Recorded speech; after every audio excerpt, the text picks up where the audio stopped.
Good morning, traders. We're just taking a look across the screen today, having a look at some of the moves to concern yourself with.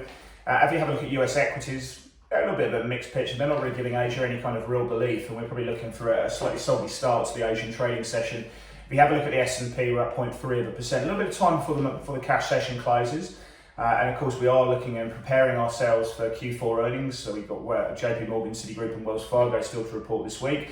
Everyone's looking at those earnings and what the CEOs are saying going forward. But in terms of the S&P, we've seen the market trading down to 37.91. There was about a 0.8% move to the highs of the day, 38.20. A little bit lower from that point with a little bit of time to go, as I say. Leadership's come from REITs and utilities and also from tech. And at the bottom of the pile, we're seeing a little bit of weakness playing through in energy and materials.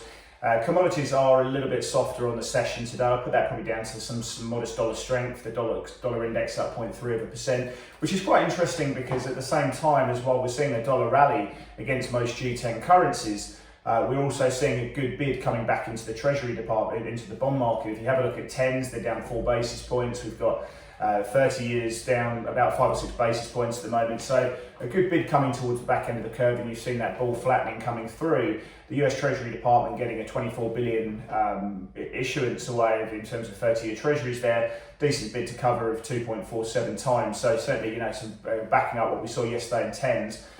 Real yields are a little bit lower, certainly in 10-year treasuries there. And one suspects you would have seen the dollar a bit softer on that, but that's not been the case.